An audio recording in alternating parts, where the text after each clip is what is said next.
it keeps the alimentary canal clean. See, one important aspect of being physiologically and psychologically healthy is you must have a clean colon.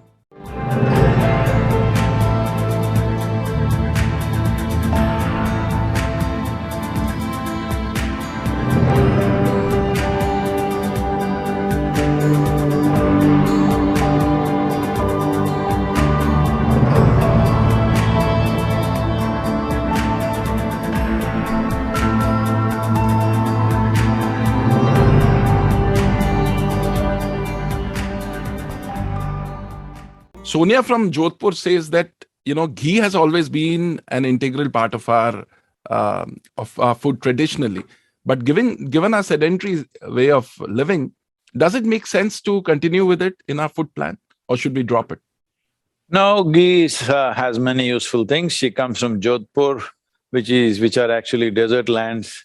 In a place like that, ghee is very, very important because if there is ghee has this capability. Normally, we must understand this. Today, we are mixing it with so many things, ghee and sugar, ghee and carbs and everything. Otherwise, generally, traditionally, ghee was always eaten as the first mouthful.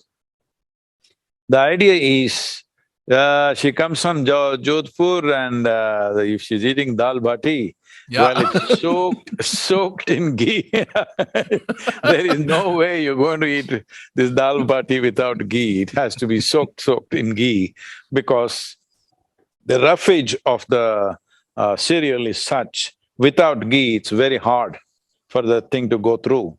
And the idea of eating the first morsel with ghee is a lubricant which lubricates the entire alimentary canal. That should be the first thing you consume so that it facilitates a certain easy passage of food.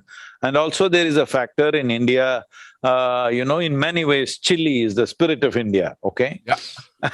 So, especially in Rajasthan, chili is,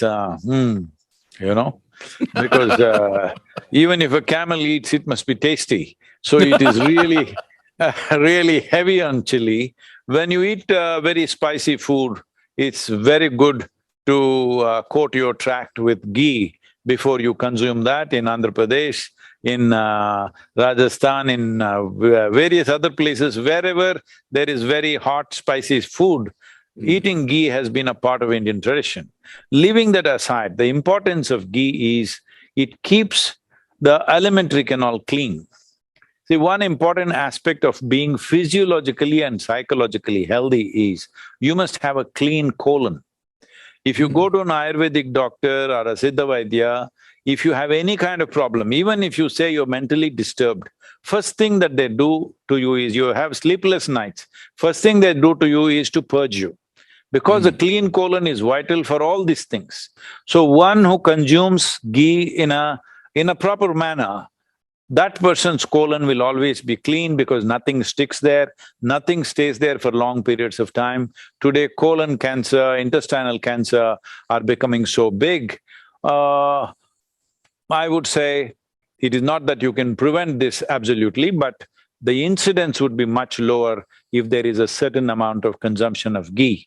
And the ghee must be of the right quality. I don't know what commercial ghees that people are eating today, but if it is properly made from cow's milk or even buffalo's milk, if the ghee is made, it has many important benefits.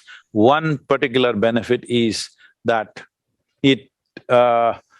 this is because you are saying it's an Ayurvedic conference, I think I can take the liberty of saying this. It enhances the aura within the system. The cellular aura will go up and you will have a higher sense of aliveness in the system, which becomes visible in the way you are to people. It's not just by eating ghee. At the same time, if you eat ghee and carbohydrates together, if you ghee and sugar together, then it adds as fat. But if you eat just ghee or just with a small morsel of food that you eat ghee in the beginning, then it works more as a lubricant. Body's ability to digest ghee is very low when ghee goes in by itself. But when it is mixed with something else and goes, it tends to add fat. So in terms of sedentary life the question had, the sedentary life issue, that is relevant only when you're mixing it with sugar and carb. Otherwise, ghee does not make you fatten up in any way. It works more as a lubricant in the alimentary canal.